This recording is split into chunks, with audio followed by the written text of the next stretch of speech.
কোন প্রক্রিয়ায় ফিরবে তত্ত্বাবধায়ক সরকার ব্যবস্থা? আপিল বিভাগের রায় 20 নভেম্বর। ত্রয়োদশ সংশোধনী সম্পূর্ণ বাতিল চেয়েছেন বিএনপির আইনজীবীরা। ময়মনসিংহে দাঁড়িয়ে থাকা বাসে আগুন, দগ্ধ হয়ে প্রাণ গেল ঘুমিয়ে থাকা চালকের। গভীর রাতে রাজধানীতে 3টি গাড়ি পুড়িয়ে দিল দুর্বৃত্তরা।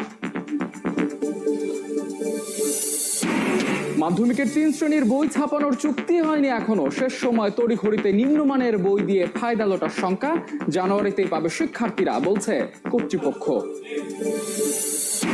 ব্যাংক বন্ধ হলে আমানতকারীদের সুরক্ষায় ডিপোজিট ইন্স্যুরেন্সে আছে মাত্র 18,000 কোটি টাকা।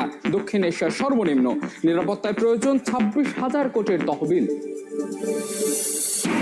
এবং গাড়ি বিস্ফোরণে হতাহতের ঘটনায় থমথমে নয়াদিল্লি। সন্ত্রাস বিরোধী কঠোর আইনে তদন্ত শুরু। পাকিস্তান, বাংলাদেশ ও নেপাল সীমান্তে উচ্চ সতর্কতা জারি ভারতের।